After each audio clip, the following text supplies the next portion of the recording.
"Grandpa, my parents plan to take your money after the party today," whispered my 9-year-old granddaughter, so I walked out with a smile, and what I did next left everyone stunned. This isn't just a story about losing a house. It's about watching your own flesh and blood try to snatch your future, then turning their greedy plan into a trap they'd never see coming. I beat them at their own game, and trust me, they will never forget it. The first ripple of that bitter truth hit me just after 7 that morning. "Dad, I need you to hear me out." Nathan's voice, usually so steady, cracked right over the phone, slicing through the calm hum of my kettle and the soft rhythm of the ocean outside. He never called this early, not unless something was deeply wrong. And that tremor? I hadn't heard it since he was 17 and put a tire-sized dent in my old truck. "What's going on, son?"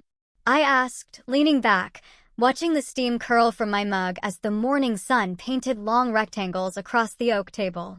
"Clara and I were talking," he rushed out, words too fast, too rehearsed. "We think it's important you come early to Lily's birthday party today." "Early?" I frowned. "I've never missed one of her birthdays," I replied. A faint murmur came from the background, Clara's voice, sharp and insistent. Then Nathan's tone shifted, almost apologetic. "She just wants to make sure you're there. Party starts at 2, but maybe come around 1:30. We've got some family stuff to talk through." My grip on the mug tightened, the heat doing little against the sudden cold knot in my stomach. Family stuff wasn't a phrase he used often, and certainly not since Evelyn passed 3 years ago. "What kind of family stuff?" I kept my voice light, but my guard was up.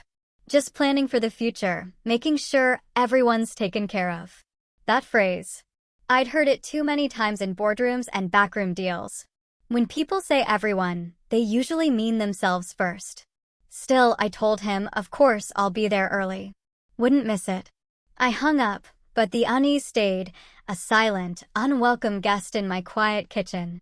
Hours later, the storm truly broke. Lily found me on the porch, her small hand clutching my sleeve, her eyes scanning the yard as if searching for spies. She leaned in, her whisper a mix of fear and a bravery no child should ever need. "I heard them last night," she said, quick and low. "They were in the kitchen. Mom said, 'You're too old to live here alone.' And Dad said something about the bank papers. She told him it would be too late for you to stop it." My jaw tightened, but I forced my voice steady. "Did you hear anything else?" Lily nodded, biting her lip. "Dad said, 'What if he finds out?' And Mom said, 'By then it'll be done.'" I knelt, eye to eye with my brave little granddaughter. "You did the right thing telling me, but for now, this stays between us, okay?" She hesitated, her small face clouded. "Will you still love me if they get mad?" My heart ached, a sharp, painful twist, but my answer was firm. "Nothing they do could ever change how much I love you." She gave a small nod, but I could feel the invisible weight she carried. I told her to go help Clara with the party, masking our conversation with a smile as she scampered off. From the porch, I watched Nathan laughing with neighbors, gestures big and animated, the perfect host.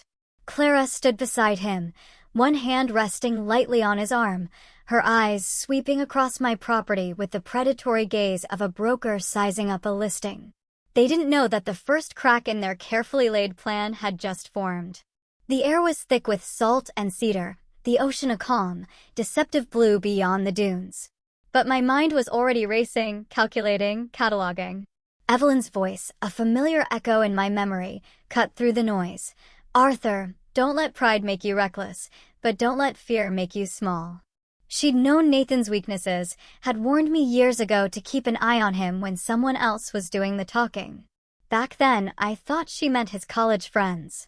Now, I saw she meant Clara.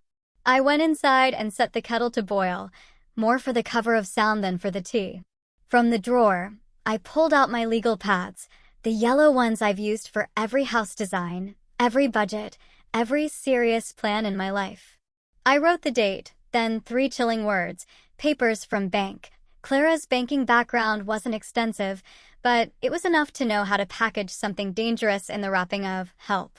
In my years running a firm, I'd dealt with power of attorney forms, conservatorship petitions, the slow, suffocating processes that can strip a man of his assets and his autonomy without him even realizing the noose has tightened. If they wanted to play legal chess, they'd find out I'd been a builder my whole life, one who knew how to shore up a foundation before a storm. The rest of the morning passed in a blur of pre-party bustle, the sweet smell of frosting, the rich aroma of coffee, the faint rustle of gift wrap. Margaret Cole, my neighbor and a retired bank officer, stopped by with a dish for the party. After her usual warm greeting, she leaned in, lowering her voice. She'd seen Nathan and Clara downtown 2 days ago, walking out of the bank with a thick stack of papers. "Looked official," she said, and they seemed in a hurry. I thanked her, filed the information next to Lily's warning, and felt the pieces of their cruel puzzle locking together. By 1 p.m., I was dressed and ready. Lily's gifts, an art set, and a birdwatching guide, stacked by the door. I arrived at Nathan's house at exactly 1:30. Clara greeted me with a smile too bright, her hand lingering on my arm just a fraction too long. "Oh, Art. So glad you're here. You look wonderful." Nathan appeared, clapping me on the shoulder. "Dad, perfect timing. Let's get you settled, then we can talk before the guests start showing up." But before any talk began, Lily came bounding over, her smile genuine and unpracticed, hugging me tightly. I handed her the wrapped art set, and for a moment, everything felt normal, warm. Then I caught Clara watching us, her gaze sharpening for just a second before she turned to greet someone else. The living room was decked out with streamers and balloons, the kind of elaborate setup Clara never used to bother with for family events. Guests trickled in, laughter filling the spaces between the music. Yet, beneath it all, I could sense the choreography.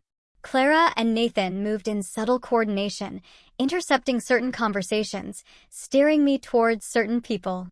I played my part, smiling, making small talk, but nothing escaped my notice. Every glance they exchanged, every hushed word. As the afternoon stretched, the crowd thinned. Around 5, Nathan caught my eye. "Dad, why don't you stay a little after? We can go over that family stuff we mentioned." Clara chimed in, her voice smooth as silk. "It'll just take a little while. We've been working on something that'll make things easier for you." I gave a small nod, hiding the fact that by then, my own plan was already forming, one that would require timing, witnesses, and the kind of precision I'd spent a lifetime perfecting. They thought tonight would be the night they took control. They didn't realize it would be the night I started taking it back.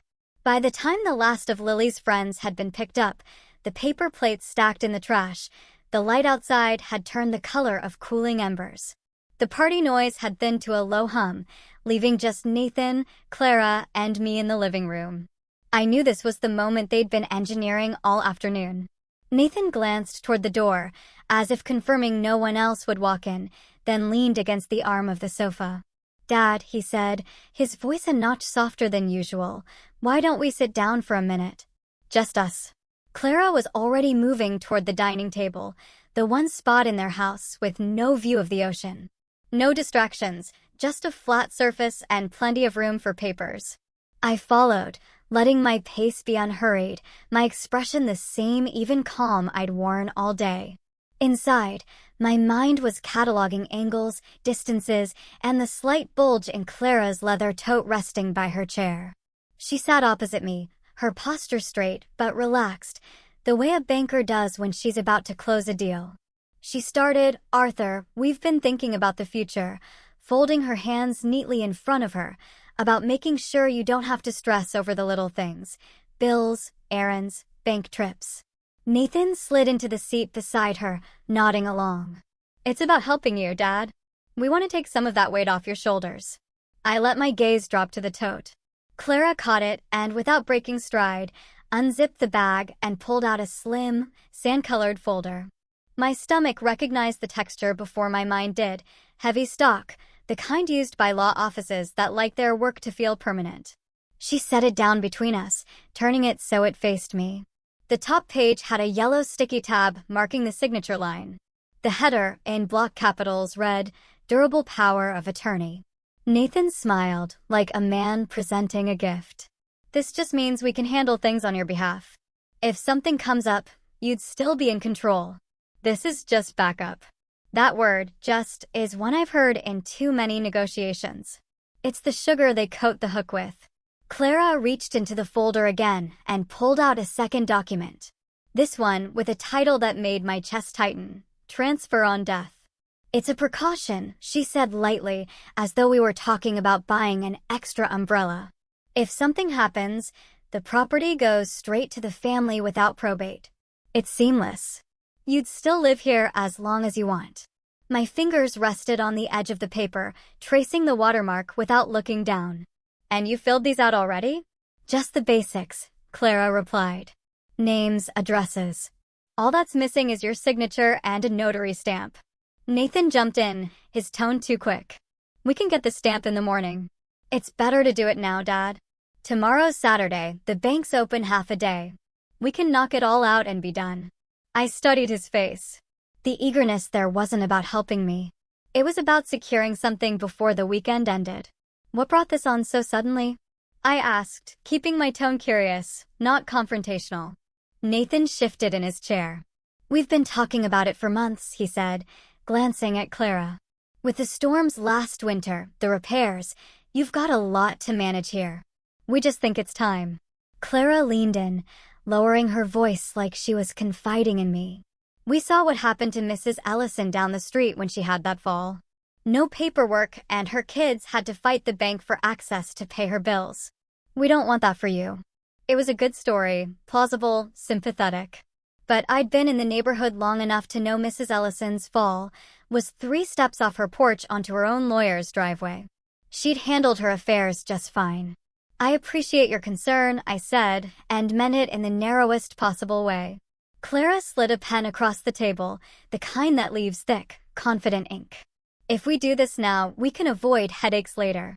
Out of the corner of my eye, I saw movement in the hallway, Lily, peeking in, her hand clutching the doorframe. Our eyes met for a fraction of a second, and I gave the smallest nod. She stayed put, listening.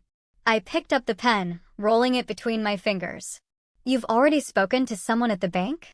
Nathan nodded. We've got the account set up for joint access once this is signed.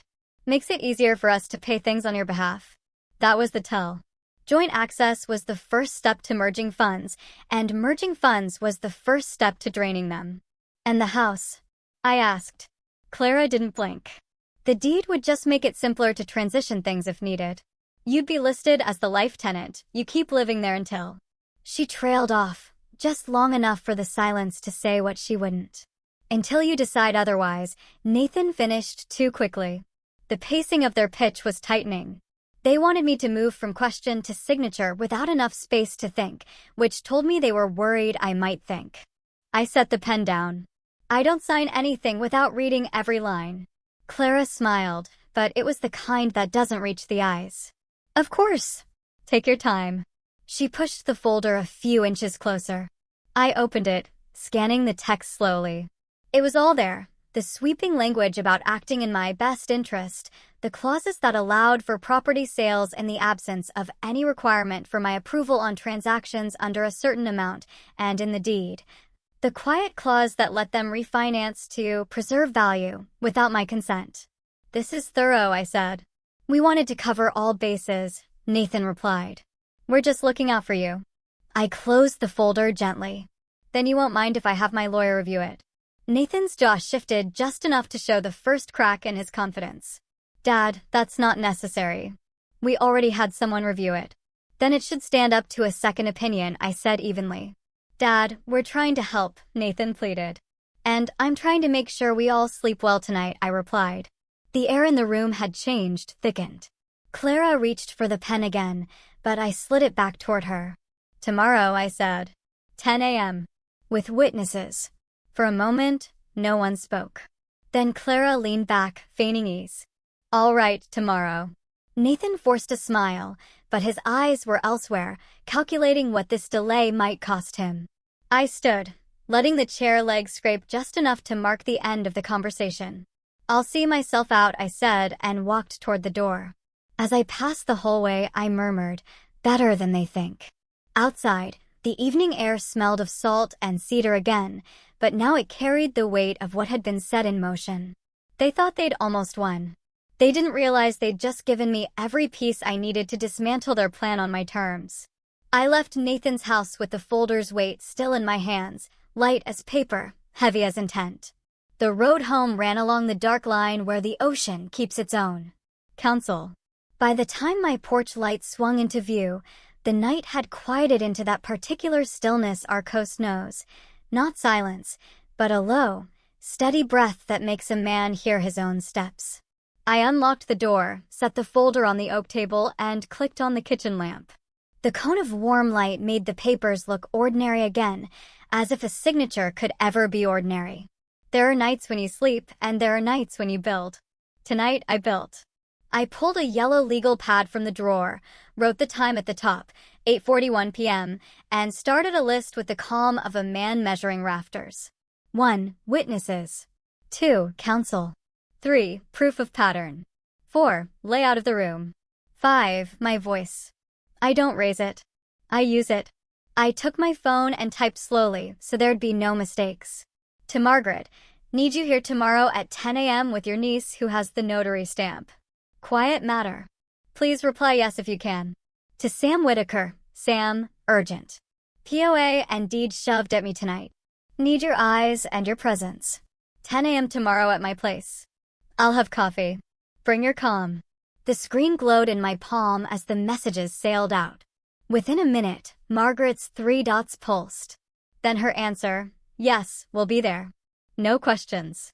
Sam took longer. He always did, not because he was slow, but because he read twice before he sent once.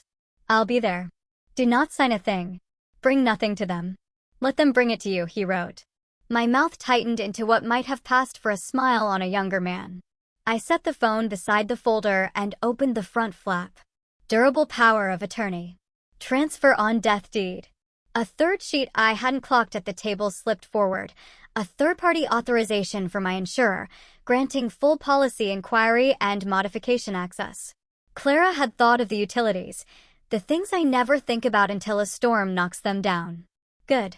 The better the trap they built, the cleaner it would look when it snapped back. Pacing matters when you're up against people who want to rush you. So, I slowed the room. I made a fresh pot of coffee that I wouldn't finish. I rinsed the same mug twice. I moved through the house and did what I always do when I need to steady myself. I listened to how the wood was holding. No complaints. This home still liked me in it. I took the old metal lockbox from the office closet, set it on the table, and turned the key. Inside, the ledger I'd begun the day I saw Clara at the bank with Nathan. Entries in dark ink marching back a year. I read the list of help I'd given my son. $1,200 for car repair, $3,850 for gym equipment, $2,100 for tuition bridge, $7,500 for quarterly taxes, $950 for home insurance gap, $2,400 for HVAC call. 74 line items with dates and notes, each one justified at the time by a reason that felt warmer than a contract. A pattern looks like love when you're inside it. From a distance, with a yellow lamp and a legal pad, it looks like training. I laid the ledger open to the last page, slid a copy of last year's property tax receipts beside it, and placed the deed to the house on top. The papers smelled faintly of that old, chalky tang that only county records have. Proof of pattern, check. I added a small audio recorder to the pile.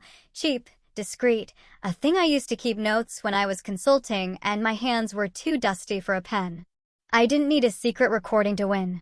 I needed it to remember. People tell the truth differently when they think time's on their side. I wrote another line on the pad, asterisk, seat them across from the light.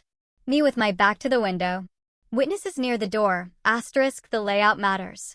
If Nathan tried to position me where the pen would find my hand by force of habit, I wanted the room to make that habit think twice.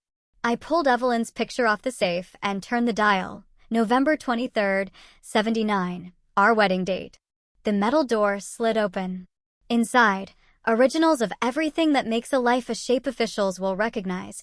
Birth certificates, marriage license, discharge papers from an old knee surgery, and the will I'd written 3 months after she died. Because I couldn't stand how unknown tomorrow had suddenly become. I laid the will next to the deed, eyes on the clause that left Nathan the house if I went first, with a simple rider for Lily's education. I touched the page where Evelyn's name sat and said out loud, "Because this house has heard all the important things I've ever said, I kept my promise." I just didn't see how fast he'd sell his. The old anger, the kind that wants to be heat, pressed at my ribs. I let it come and let it pass. Rage is persuasive at midnight. In the morning, it forgets its lines. I needed lines I could keep. I turned off the kitchen light and stood in the hallway where we hang our years. Nathan in a baseball uniform, big as a sail. Evelyn in a red raincoat, laughing into the weather. Lily with paint on her nose, holding up a sloppy heron like she'd discovered a new species. "Heron doesn't mind standing still," she'd written. A note I took tonight as permission. My phone buzzed. Margaret again. "Niece can notarize immediately at 10. Shall bring a journal. Do you need anything else?" I typed, a steady presence, and left it at that. Then I called the number I'd written on the pad last winter, but never thought I'd use. The direct line of a branch VP I'd done a pro bono accessibility design for years ago. "Art Bennett," I said when he answered, "I need you tomorrow, not as a banker, but as a man who understands what these words mean." He listened as I read only headers and nothing more. TOD deed, insurer authorization. Then he said the thing I needed most: "Don't get clever tonight. Get thorough. If it's legitimate, it will still be legitimate with witnesses. If it isn't, witnesses will teach it to behave." I thanked him and hung up. My watch said 1 a.m. The recorder sat on the table, small and patient. The house clock ticked like a metronome. You could rest your heartbeat on it. The folder contained a stapled sheet I hadn't seen yet: Care Transition Plan, Draft. Clara wasn't aiming just to manage my bills. She wanted a narrative in print that could be attached to any petition they might file. Noted increased confusion. Observed difficulty operating vehicle at dusk. Repeated misplacement of items, keys, phone. I read the lies they intended to tell and felt the familiar seesaw of grief and clarity tilt toward the latter. Images surfaced. Clara placing an assisted living brochure under my sugar tin. Nathan mentioning joint accounts as if friction-free meant safe. It slotted into the backbone of what this was, not a one-night grab, but a long campaign. I wrote 3 sentences on the pad, the way I used to draft keynotes for project presentations when clients were nervous and budgets were tense. 1. I am competent. 2. I have a pattern of financial support for my son. 3. I am altering my estate to protect my granddaughter. I underlined the last twice and let the pencil rest. Then I rehearsed the morning in my head, beat by beat, until it read like a plan a carpenter could follow. Margaret and her niece at 9:50. Sam at 9:58. Coffee poured and cooling to a temperature that says, "Welcome." Asked, that transfers control of my property without my express consent? Nathan hesitated a fraction of a second. But in a room where everyone's waiting for that beat, it's enough. "No," he said, too quickly. Sam reached across, flipped the second page without looking at me. "Then explain this," he said, tapping the paragraph I'd circled last night. "Emergency determination. That clause lets you act immediately if you believe there's an emergency, even if Arthur hasn't agreed. That's not insurance, that's access." Clara's mouth tightened, the first crack in her smile. "It's precautionary. If he fell ill, we'd call an ambulance," I said, cutting in, "not a bank. The pacing in moments like this is a kind of tide. You let it roll in, then pull it back sharp." I picked up the next document. Transfer on death. Nathan started to speak, but I held up a hand. "This one," I said, "changes the title of the house the minute I die. No probate, straight to you." "That's efficient." "It saves legal fees," Clara said. "It's what any good advisor would suggest." "I had a good advisor," I said. She wore a red raincoat and laughed at bad weather. She didn't add riders without consent. Nathan shifted in his chair. "Dad, we're just trying to protect the family." "Protect?" I said. "By pre-signing the deed? By drafting a care transition plan that says I'm confused at dusk, that I misplace my keys." His eyes widened, not because I was wrong, but because I'd read it. Margaret leaned forward slightly, as if to catch every word. Clara's voice sharpened. "We noticed things, Arthur. We were worried. That's all." "Worried enough," Sam said evenly, "to file for conservatorship before the next quarter." The twist landed where I needed it to, not loud, not dramatic, but like the click of a lock. Jenna's pen moved, the sound of it scratching into the journal. Clara glanced at the notary seal beside her. "You brought a notary." "You brought a pen," I said. "I figured we meet. Might as well make it official either way." Nathan leaned back, exhaling hard. "This is ridiculous. We're family." "And family," I said, "is where people deserve the best paperwork." The transition came when I slid my folder across the table, ledger open, receipts visible, the will resting on top. "Here's my pattern of support to you, Nathan." 74 documented instances over the last year alone, all without a single clause, without witnesses, without a demand for your signature. If you think I'm incapable of handling my affairs, you'll have to explain why I was capable enough to finance yours. The room went still, except for the faint hum of the refrigerator. Clara looked at the ledger, then at Nathan, calculating the next move. "We just don't want you to be taken advantage of," she said, finally. "Too late," I replied. "That's been happening for a while. The difference is now we have witnesses." Margaret shifted, a quiet show of solidarity, while Jenna's pen moved again. Sam broke the pause. "Arthur, do you consent to signing any of the documents today?" "No," I said. "Do you wish to make any statement about your capacity to manage your affairs?" "Yes, I am competent. I have a documented history of financial support for my son, and I am altering my estate to protect my granddaughter." Jenna wrote each sentence exactly, then turned the journal for me to sign my name. Neat in ink. It felt like setting the last stone in a foundation. Nathan's voice dropped low, but in the quiet, everyone heard it. "You're making a mistake, Dad." "Maybe," I said, "but it'll be mine to make." The pacing eased as I stood, gathering my folder. "We're done here." Clara rose, her perfume too sweet now, and met my eyes. "You'll regret this." "Not as much as you will," I said, letting the words land without raising my voice. As they walked out, Nathan didn't look back. Clara did, once, and what she saw was a table with nothing left on it but a coffee cup, cooling in the light. The door shut and the house seemed to exhale. I thanked Margaret, Jenna, and Sam. "You didn't need us," Sam said. "But you were smart enough to want us here." Jenna packed her stamp. Margaret squeezed my shoulder, and by the time their cars pulled away, the only sound left was the ocean's steady breath alone. I stood in the hallway where we hung our years and looked at Lily's heron drawing again. Heron doesn't mind standing still. Sometimes, standing still is just the pause before the next step. That step was coming. The house was quiet again, but it wasn't the same kind of quiet it had been the night before. Last night, it had been anticipation, like the air before a storm. Now it was aftermath.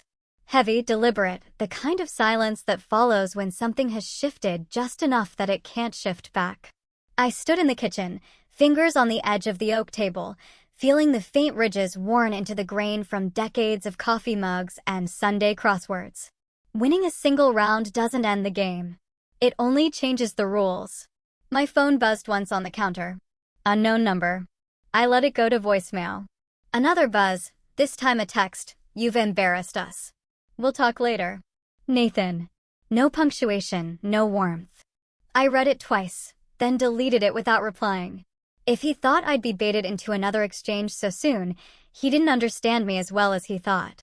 I poured a fresh cup of coffee, not because I needed it, but because it gave my hands something to do while my mind worked. The taste was bitter, harsher than I'd made it yesterday. Maybe I'd let it brew too long, or maybe I was just noticing more. The pacing had to stay steady now. Too fast, and I'd act on emotion. Too slow, and they'd regroup. I opened the ledger again, flipping back to the earliest entries. There was a story in those numbers, and I needed it ready to tell to anyone who might listen. A story about a father who'd never refused a request until the day the requests turned into demands. Nathan and Clara thought they could push me into signing over control in my living room. They didn't. And now I'd just turned their paperwork into evidence. I called Sam. "They'll come back," I said. "Of course they will," he replied. "What's your next step?" "I want a record in more than one place. County recorder's office, bank, and my attorney's safe. If they're going to try again, I want to make it so they have to file their intentions in the light of day." "Then we'll do it," Sam said. Tomorrow morning. I'll drive. I hung up, set my coffee down, and went to the office. The old metal file drawers slid open with their familiar groan. Inside was every major document I'd kept for 40 years, tax returns, contracts, even the warranty for a refrigerator I no longer owned. I pulled out the thick folder labeled House and laid it on the desk, the deed, the receipts for every repair and improvement since Evelyn and I bought it, even the letter from the Historical Society about its 1927 craftsman status. All of it would be harder to argue against than my voice alone. While the printer hummed, making fresh copies, I thought of Lily. The last thing I wanted was for her to get caught in the crossfire of this. But she'd already been pulled in, whispering. Her warning to me at the party, her little voice shaking but steady. That meant she understood more than any child should have to. I would have to shield her from the next part. I drove into town just after lunch. Main Street was half empty, the way it always was on a weekday after tourist season ended. First stop was the bank. Arthur Bennett, the branch VP, was waiting by his side office, already holding a folder. "I've got the account protections in place," he said. "Any withdrawals over 1,000 will require your physical signature and matching ID, no exceptions." "And the house?" I asked. "We'll flag any title inquiries as high priority. If someone tries to transfer without you, it'll hit my desk first." We sat down, went through the POA Nathan had brought, and Arthur pointed out 3 more clauses that could have been twisted into immediate access. "They probably didn't expect you to read this closely," he said. "They expected me to trust them," I replied. "And that's on me." The next stop was the county recorder's office. The woman behind the counter recognized me from the accessibility project I'd volunteered on years back. "Arthur," she said, "what brings you here?" "Need to make sure my title stays exactly where it is," I told her. She nodded, pulled up the records, and set a monitoring flag so I'd get an alert for any activity. "You'd be surprised how often family tries to streamline things," she said quietly. "I wouldn't," I said, and she gave me a look that said she understood more than she was saying. The transition back home came in the form of rain, light at first, then harder, drumming against the roof like a metronome for my thoughts. I sat at the kitchen table, the same spot they tried to corner me in, and made a new list, not just of protections, but of actions. 1. Secure finances. 2. Protect the deed. 3. Adjust the will. Make my intentions clear to the right people. That last one mattered most. I called my attorney, a man named Fletcher, who'd drawn up my will after Evelyn died. "I want to update it," I told him. "And I want a clause that makes any attempt to challenge it grounds for disinheritance." "That's enforceable," he said. "And you're sure you want it?" "I'm sure," I said. "And I want a trust for Lily, ironclad, unreachable by her parents until she's of age." Fletcher didn't ask for details. He knew better than to dig where the client was already certain. We set an appointment for Friday morning. That gave me 2 days to gather every piece of proof and make it airtight. Evening came early under the rain clouds. I made a simple dinner, roast chicken, green beans, the kind of meal Evelyn used to make when we needed something steady. Halfway through eating, my phone lit up with Clara's name. I let it ring out, then listened to the voicemail. Her voice was sharp, the syrup gone. "Arthur, this is getting out of hand. Nathan and I were trying to help you. If you insist on involving outsiders, you're going to make this ugly. Think about Lily. Call me back." I played it twice, then saved it. If she wanted to bring Lily into this, I'd keep every word she said about her. The pacing shifted as I moved into preparation mode. I took photos of every document, stored them on 2 separate flash drives, one in the safe, the other in the glove box of my truck. I drafted a simple statement, just a paragraph, about my capacity, my decisions, and my intentions, and had Margaret agree to witness it in the morning. Before bed, I called Lily. "Did they talk to you today?" I asked. "No," she said. "Mom was mad, but she didn't say why." "Good," I said. "If she does, you don't have to answer. Just tell her you don't know anything." "Okay, Grandpa." "Yeah. Are you mad at me?" That question again, and it landed the same way, low in the chest, where truth sits. "Never," I said. "You did the right thing." She was quiet, then said, "Heron doesn't mind standing still." "That's right," I said. Sometimes, stillness is strong. The next morning, before I could even finish my coffee, a white envelope was shoved through the mail slot. No stamp, just my name written in Nathan's quick, slanted handwriting. Inside was a single sheet. We've arranged for Dr. Kelman to visit tomorrow at 2 p.m. for an evaluation. Please be home. No signature, no explanation, just the next move in their game. I read it once, then set it down beside my coffee. They wanted a competency exam on their terms with their doctor. Fine. I'd been expecting that. I dialed Fletcher. Change of plan, I told him. Can you be here tomorrow at 1:30 and bring someone who can run a legitimate capacity assessment? Someone they can't accuse of bias. He chuckled. Already have the name. I'll call her today. The rain eased by afternoon, and I walked the perimeter of the house again. The back gate latch was loose, so I fixed it. The front steps needed sweeping, so I did that too. Not because it mattered to the plan, but because it mattered to me. This was still my home, and I intended to keep it that way.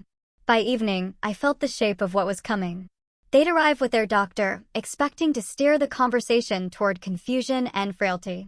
They'd find a room arranged for truth, witnesses in place, and a man who'd already decided the outcome.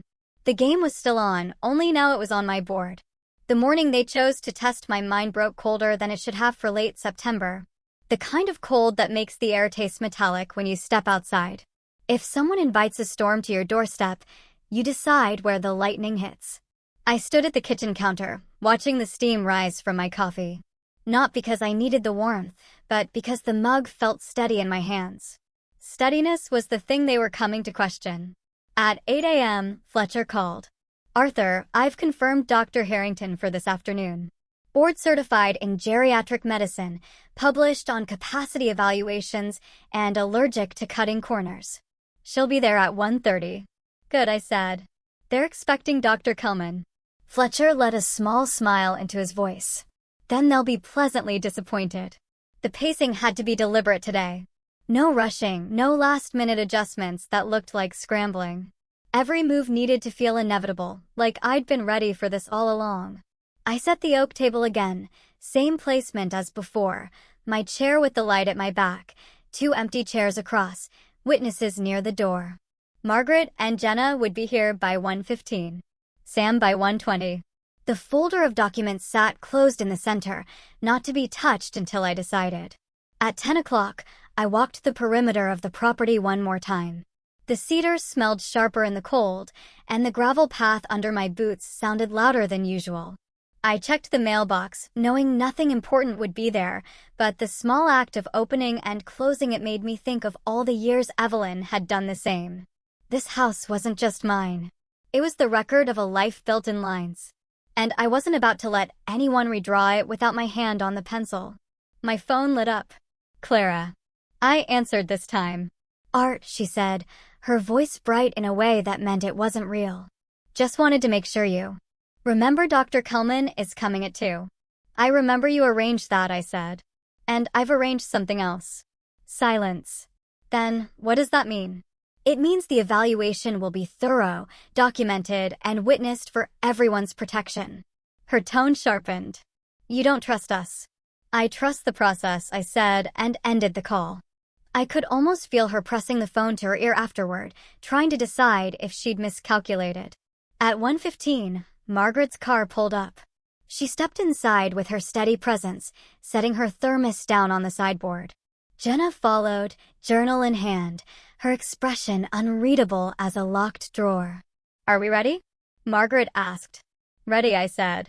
At 1:20, Sam arrived, coat collar turned up against the wind. He scanned the room, nodded once. Layout's perfect, he said. Let them bring the weather. They'll find the grounds already dry. The transition into the moment came with the sound of tires on gravel. At 1:58, 2 car doors, then voices. Clara's heels struck the porch first, Nathan behind her, and between them, a man I assumed was Dr. Kelman, tall, mid-50s, carrying a leather briefcase and an expression that said he'd already decided the conclusion. But before they could cross the threshold, a silver sedan rolled up behind them. Fletcher stepped out, followed by a woman in a navy coat with a doctor's bag. Her posture was clean and straight, someone who didn't mind being measured. "This is Dr. Harrington," Fletcher said as they approached the door. Nathan's smile faltered. "We already have a doctor," he said. "So do I replied. "And since it's my capacity being evaluated, both will be present.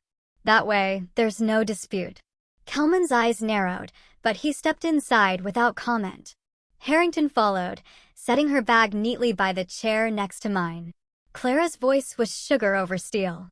"Arthur, this feels unnecessary." "Then it shouldn't be a problem," I said. "To the chairs." "We begin." Kelman launched into his questions quickly. Name, date, current events, the kind of surface-level prompts you'd expect. I answered each with the calm of a man naming tools in his shed. Then Harrington took her turn, moving deeper. Financial decisions I'd made in the past year, reasons behind them, hypothetical scenarios about property and consent. Each answer came with details, names, dates, dollar amounts, pulled straight from the ledger in my head. Nathan shifted in his seat. Clara crossed her legs the other way. Half an hour in, Harrington closed her notebook. "Mr. Bennett, in my professional opinion, you are fully capable of managing your affairs. I see no cognitive impairment that would warrant a transfer of control." Kelman cleared his throat. "I'd like to reserve my judgment, of course," Harrington said, "but we'll be filing a joint report, and mine will include the presence of witnesses and notarized documentation of today's proceedings." That was the lightning. It hit square, and they both felt it. Nathan opened his mouth, then closed it. Clara's smile had evaporated. The pacing shifted to the conclusion. I slid the folder toward them. "You can take your documents back. I won't be signing anything today or any other day unless it's on my terms and my time, with my counsel present." Nathan's jaw tightened. "We were trying to help you," he said. "Help looks different when it comes with a pen in your hand and a clock on the table," I replied. "And if you're worried about Lily, I've made provisions for her that don't require you to." The truth landed. I could see it in Clara's eyes, calculating, adjusting, realizing the window was closing. Fletcher stood, buttoning his coat. "This concludes our business for today. Any further discussions will go through my office." As they left, Harrington gave me a small nod, the kind professionals give when they've seen a fight without having to throw a punch. The door shut behind them, and the house exhaled. I sat back down at the oak table, running my hand over the grain. Today wasn't the end, but it was the moment the ground stopped shifting under my feet.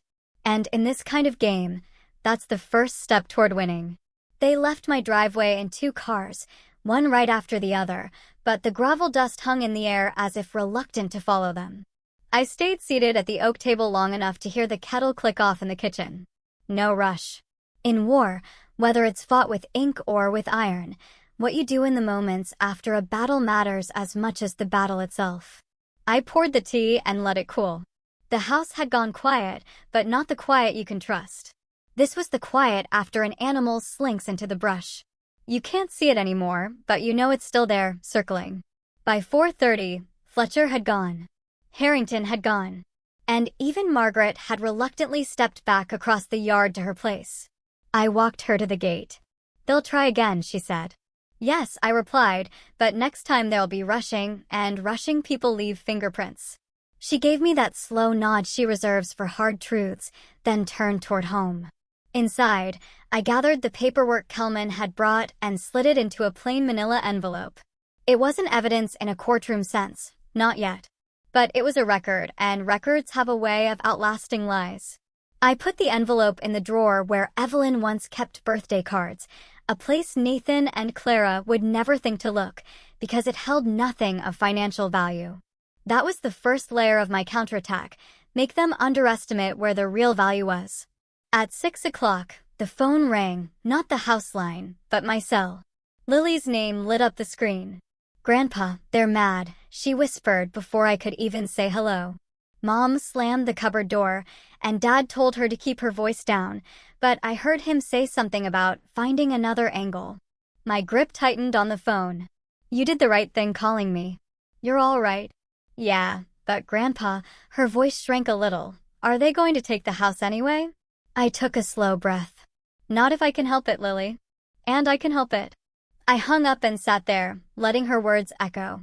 Another angle could mean anything, but I'd been around long enough to know it usually meant something you hadn't thought of yet, or worse, something you had but hoped they wouldn't try. That night, I didn't sleep. I walked the halls, touching the frames on the walls. Nathan at 9 in his Little League cap, Evelyn holding a kite at the coast, Lily painting at the kitchen table. Every photo was a record of time that couldn't be repossessed. But the house they hung in? That was different. The next morning, I called Sam. "They're regrouping," I said. "Good," he answered. "Means they're off balance." He suggested we meet in town over black coffee at Miller's Diner. We laid it out. I'd need to shore up the property lines, literally and legally, before any fresh move from their side. "Boundary survey," Sam said. "Get it filed. If they try to claim any confusion about what is yours, the county records will shut that down before it starts." By noon, I was at the surveyor's office. Rick shook my hand and said he could have the work done by Friday. "You expecting trouble?" he asked. "Just making sure the foundation's level," I replied. He chuckled. But I wasn't joking. I was locking the side door when headlights swept across the wall. Not Nathan's truck, too low. Clara's SUV. She didn't knock. She came around back, heels clicking on the stone path. "Arthur," she said, her voice sweet as a spoonful of syrup, hiding the taste of medicine. "We should talk without all the extras. No lawyers, no witnesses." I leaned against the doorframe. "If you think that will make me more agreeable, you've misread me." She stepped closer. "You've put yourself in a corner. We could have handled this quietly, but now." She stopped herself, glancing toward the fence where the neighbor's light had just flicked on. "What now?" I asked. She straightened. "Now, you can either sign a voluntary transfer of interest or watch Nathan go through probate while you're still alive." My jaw tightened.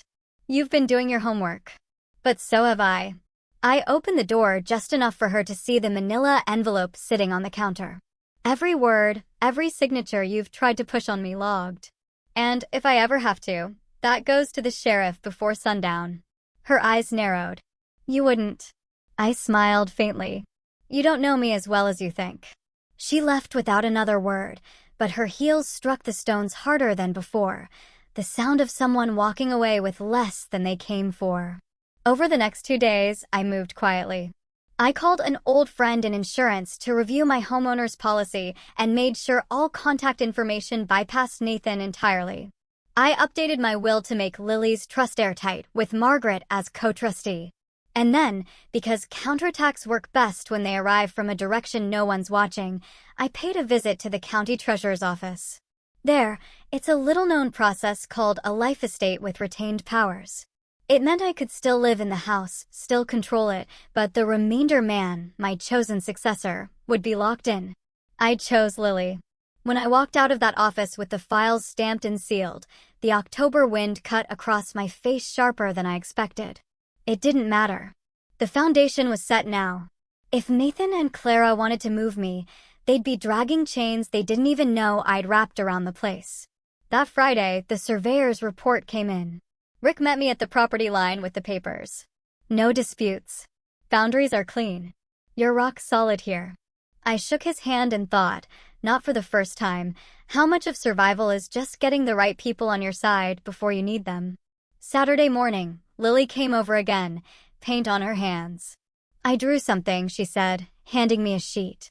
It was our house again, but this time the fence was taller, the gate closed, and she'd drawn herself inside, waving with her careful block letters, "Safe." I tacked it to the corkboard by the kitchen door.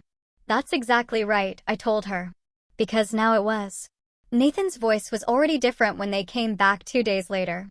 Shorter words, clipped edges, the tone of a man who'd stopped pretending this was still a family conversation. Clara didn't waste the sweetness this time. She came in first, heels striking the kitchen tile like she owned the rhythm of the house. Margaret and Sam were already seated as agreed, a silent wall of witnesses. And Jenna sat in the corner, notary journal closed but ready. I had left the manila folder right where it had been, on the mantel, in plain view. Let them see I wasn't hiding anything. The truth doesn't need to be hidden. They didn't sit. Nathan paced behind Clara like an impatient prosecutor. Clara kept both palms on the back of a chair, as if she were addressing a jury. "Arthur," she began, voice low, "we've tried to make this easy." I let my eyes rest on her but said nothing. She looked to Nathan, and that's when I felt the shift in the air. He stepped forward, hands in his pockets, gaze hard. "We didn't want to do this," he said. "We were hoping you'd see reason. But it's about Lily." Her name hit harder than I expected. A tightness gripped my chest, not the kind that sends you reaching for medicine, but the kind that locks your breath in place. I kept my expression neutral, but inside, something coiled. Clara's eyes sharpened. She thought she'd found the weak seam. "If you don't sign the transfer and the power of attorney," she said, "there won't be money for her tuition next term. You know how expensive it is. We can't carry that ourselves without freeing up your assets." Margaret stiffened beside me. But I didn't move. I let the words sink in, testing them the way you test a beam for cracks. Clara didn't stop there. "And we can't have her in the middle of this tension. It's not healthy. So until things are sorted, we think." "You shouldn't see her," Nathan added quickly. "It's temporary. But if you keep fighting, it might have to be permanent." I let silence do its work. Inside, a reel of Lily unspoolled, her in the backyard just last month, sleeves pushed up, dabbing green paint onto a heron's wing. Her voice explaining how the heron doesn't mind standing still. The way she looked up at me then, as if I was the only one who would understand what she meant. Now they were using that same child as a poker chip. Part of me wanted to cave, sign whatever they wanted if it meant I'd see her this weekend, hear her chatter about colors and brush strokes. But another part, the one forged in harder years, knew that giving in now would just teach them the tactic worked. Next time, they'd push further. "You're saying," I said evenly, "that if I don't sign away my home and my rights, I won't see my granddaughter?" Nathan didn't flinch. "We're saying Lily's well-being comes first." "Then why," I asked, "does this sound like ransom instead of care?" Clara leaned in slightly. "You can be part of what's best for her, Arthur, if you trust us to handle things." Sam's fingers tapped once on the table, our agreed signal for keep steady. I thought of the last time Lily was here, the pain on her hands, the way she laughed when the wind nearly carried her sketchbook across the yard. Her eyes clear, unguarded, looking at me like I was still the person who could make her world safe. If I folded now, I'd keep her for a weekend, maybe two, but long-term, I'd be signing away the very ground under her feet. "You know," I said, "Lily told me she wanted to bring her art project over. A heron, I think." Clara's smile thinned. "She can still show you. Just not until this is settled." The fridge hummed in the background. Jenna shifted her pen in her hand. "That," I said, "isn't love. That's leverage." Nathan's jaw tightened. "Call it what you want." I stood, slow enough that the chair's legs scraped softly over the oak floor. "I want you to say it again," I told him. "The part where I won't see Lily if I don't sign." He hesitated. Clara cut in. "You heard us." "I did," I said, nodding toward Jenna. "And so did our witness, who will note it down before the day is over." Clara's eyes flickered just a fraction, but enough to tell me the move had landed. "Dad," Nathan said, "don't make this harder than it has to be." "I'm not making it harder," I replied. "I'm making it clear." I reached for the folder on the mantel, placed it in the center of the table. "You can take this," I said, "but I'm not signing. Not today, not ever. Not when my granddaughter is part of the bargaining." Nathan's voice hardened. "Then I'm the one keeping her from you, if that helps you sleep," I said. "Then hold on to it." The room felt heavy. The kind of air that comes before a storm. Margaret's knuckles were white around her thermos. Sam's gaze stayed locked on Nathan. Clara finally sat, arms crossed, voice cold. "We'll take other steps. You can't block us forever." "Forever's not the point," I said.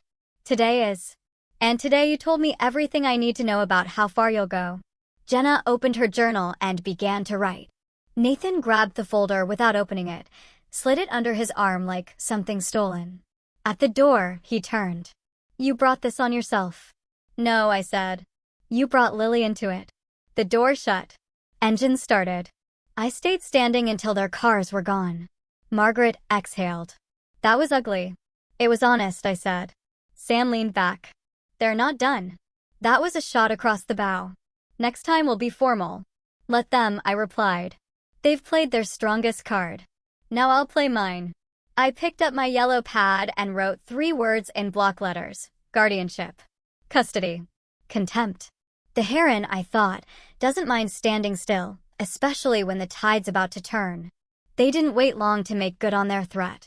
3 days after they'd sat in my kitchen and dangled Lily like a bargaining chip, I drove into town with a bag of Lily's favorite oatmeal cookies. The plan was simple: drop them off, maybe catch her at the door if she was home. When I pulled into their driveway, the curtains in the front window shifted, then nothing. I knocked, waited, knocked again. No answer. The bag felt heavier in my hand than it should have. I left it on the porch and drove away. The next day, I called Nathan. Straight to voicemail. I didn't bother leaving a message. I'd learned by now that those never got returned. 2 more calls over the next week ended the same way. Clara didn't pick up either. By the 2nd week, I decided to catch Lily at school. It wasn't something I wanted to do, but I needed to see for myself that she was okay. I parked across the street from the playground just before dismissal. Kids spilled out in clusters, backpacks swinging, voices carrying. I spotted her, hair in a messy braid, pink jacket zipped to the chin. She was laughing with another girl, eyes bright, the same brightness I'd always known. I stepped out of the truck and raised a hand. She saw me. For a second, her face lit up even more. Then Clara's SUV pulled up, blocking my view. Clara leaned across the passenger seat. The door swung open, and Lily climbed in without a wave. The SUV pulled away before I could take another step. That night, I sat at the kitchen table with the heron drawing she'd made last month. I traced the lines of the wings with my finger, wondering if she even knew why I'd disappeared from her weekends, wondering what Clara had told her. The ache in my chest was something I hadn't felt since Evelyn passed, a hollow, steady pain, worse because it was deliberate, inflicted. Week 3. I tried one last time, without warning. Saturday morning, I drove over with a small wooden box I'd made for her art supplies. Nathan answered the door, his stance filling the frame. Now's not a good time, he said. When? I asked. He shrugged. We'll let you know. You said this was temporary, I reminded him. It still is, but pushing isn't helping. His tone had that careful edge people use when they think they're holding all the cards. I took a slow breath. Tell her I stopped by. He didn't answer, just closed the door. I stood there for a few seconds, listening to the latch click into place. By the time I got home, I knew exactly what was happening. They were waiting for me to crack, to crawl back and say, fine, I'll sign whatever you want. Just let me see her. They thought the absence would grind me down. But all it did was sharpen something I'd kept sheet until now. That Monday morning, I called Sam. They've cut me off, I told him. No visits, no calls, no nothing. It's been nearly a month. His voice was calm but direct. Then we go to court. The words landed heavily. You think it'll work? In this state, grandparents have standing if they can prove a substantial relationship and harm from cutting it off. You've got both. You've been a consistent caregiver. You've got witnesses, Margaret, Sam, even your neighbor who's seen Lily over there every week. I don't want to drag her through this, I said. You're not dragging her. You're protecting her. Your connection to you, that matters in the court's eyes. And frankly, if we don't move now, they'll claim you've been absent voluntarily. We met at his office that afternoon. The air was cool inside, the blinds half closed. He'd already pulled the forms: petition for grandparent visitation, motion for temporary contact. We're asking for a temporary order first, he explained, sliding the papers toward me.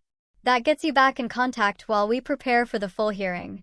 Judges don't like the idea of a child losing a positive relationship during litigation. I read the documents slowly, the legal language dense but clear enough. Every petitioner was me.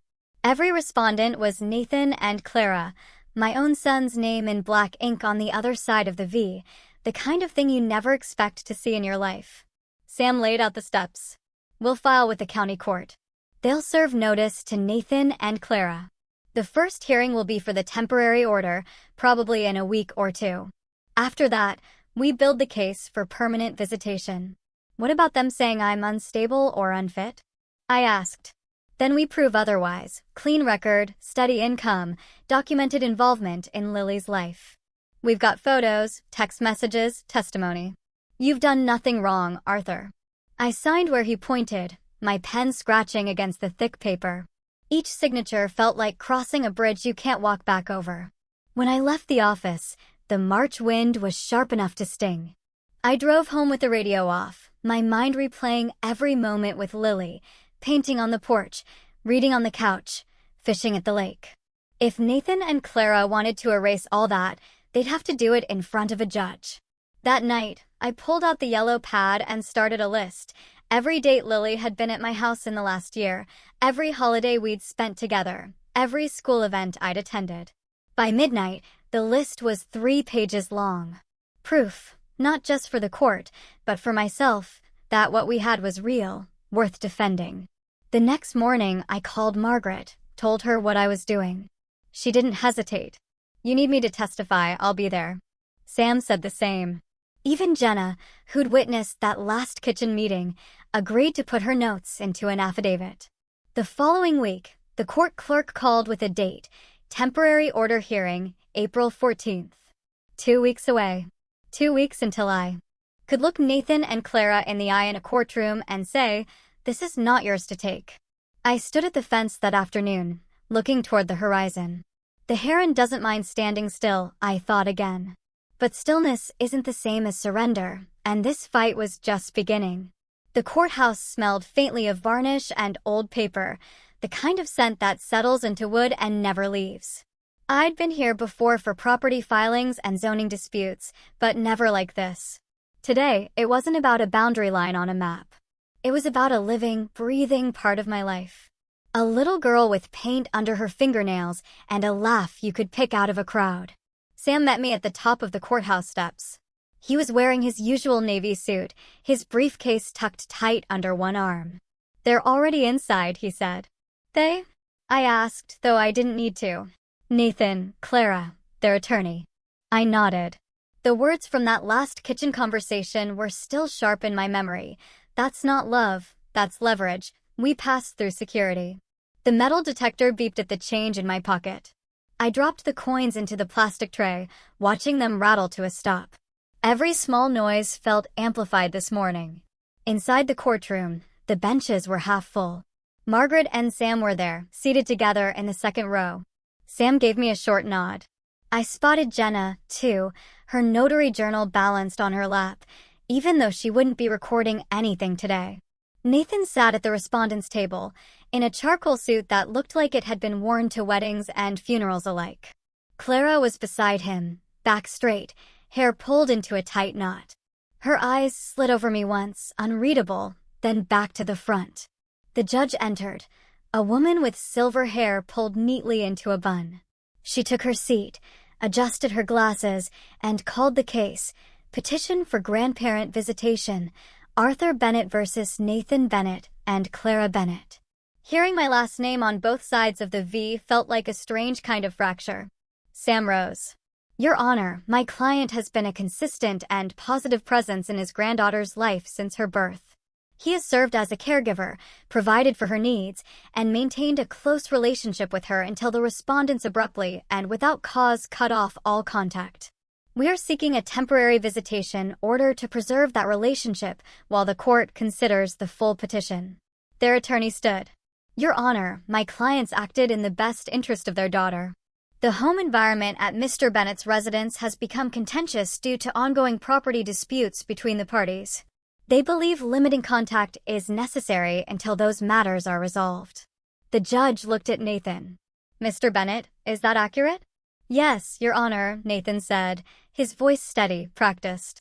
We just want a calm environment for Lily. This situation has made things tense. Sam leaned toward me and whispered, they're trying to make it sound mutual. Wait. When it was my turn to speak, Sam asked me direct questions. Mr. Bennett, can you describe your involvement in Lily's life before contact was cut off? I told the judge about Saturday mornings making pancakes together, about walking her to the bus stop when Nathan was working early shifts, and about the afternoons she spent in my workshop building birdhouses. I didn't embellish. I didn't have to. And when was the last time you saw her? Sam asked. Over a month ago, I said. They told me I wouldn't see her until I signed over my house and gave them power of attorney. A faint ripple went through the room. Their attorney objected, but the judge held up a hand. I'll allow it. Continue. Sam turned to Jenna in the gallery. Miss Foster, could you please tell the court what you witnessed on February 17th? Jenna stood, voice clear. I was present at Mr. Bennett's home as a neutral witness. I heard Mrs. Bennett state that unless Mr. Bennett signed the property transfer documents, he would not see his granddaughter. I wrote it down in my journal immediately. The judge asked to see the entry. Jenna handed it to the bailiff, who brought it up. The judge read silently for a moment, then looked at Nathan and Clara. Did you make such a statement? Clara shifted in her seat. It was taken out of context. Answer the question, the judge said. Yes, Clara admitted, finally. But that's enough, the judge said. Sam rested his hands on the table. Your Honor, this is not about a calm environment. It's about using a child as leverage in an unrelated dispute. That is precisely what the law seeks to prevent. Their attorney tried to pivot, talking about emotional strain and family autonomy, but the judge's expression didn't change. She made a few notes, then addressed both sides. I'm granting the petitioner's motion for temporary visitation, she said. Effective immediately, Mr. Bennett will have visitation with Lily every other weekend, beginning this Saturday, from 10 a.m. to 6 p.m. at his residence.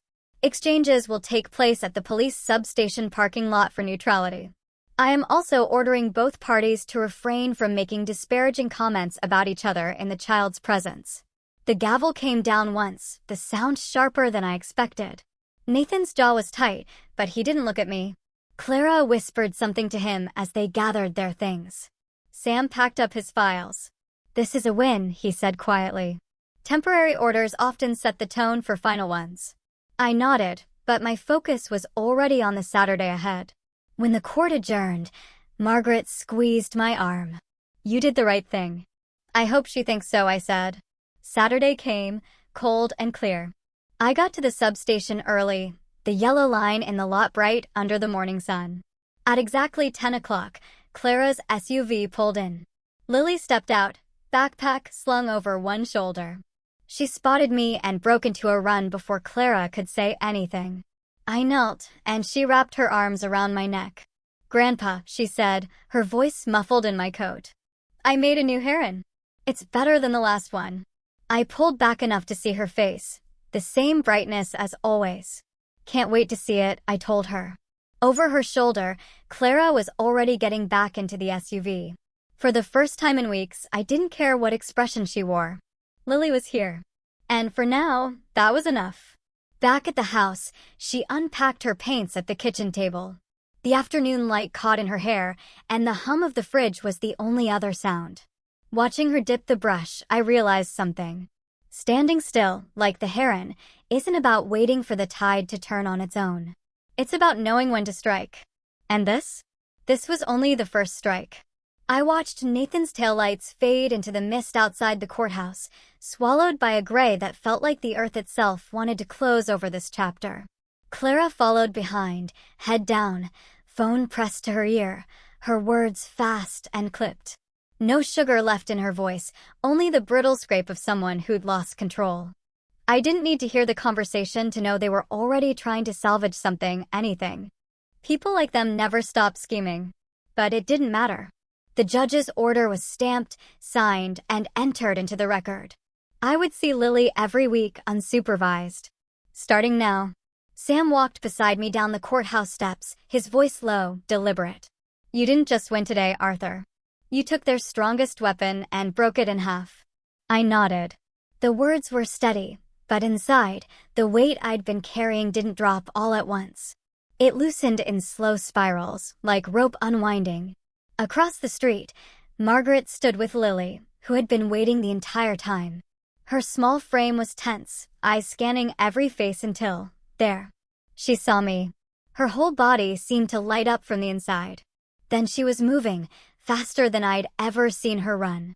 Her sneakers slapped the wet pavement, her hair flying behind her like a banner, until she crashed into me with a force that made my knees lock. Her arms locked around my waist, her face pressed so tight into my jacket, I could feel her breath against my chest. "You came back," she whispered, like those 3 words were the dam holding back weeks of fear. I wrapped my arms around her, breathing in the faint scent of paint still clinging to her sleeves. "I never left you, Lily." "Not here," I said, pressing a hand gently over my heart. She pulled back just enough to meet my eyes. Her lashes were wet, but her gaze was fierce. "They said maybe you didn't want to see me anymore." The sentence cut through me like cold steel. I cupped her face in both hands. "That will never be true. Not for a second. Don't let anyone tell you otherwise." She nodded, but her fingers didn't release my coat. Over her shoulder, I saw Nathan standing by his truck, arms crossed, jaw hard enough to crack teeth. Clara was next to him, lips pressed in a bloodless line. They didn't approach. They didn't speak. And for the first time, there was no spin. The distance between us would only widen from here. On the drive home, Lily's voice filled the car like sunlight creeping into a dark room. She talked about her art project, about how she decided the heron's wings needed streaks of brighter blue because birds should look like the sky they fly in. Not once did she mention Nathan or Clara. I didn't either.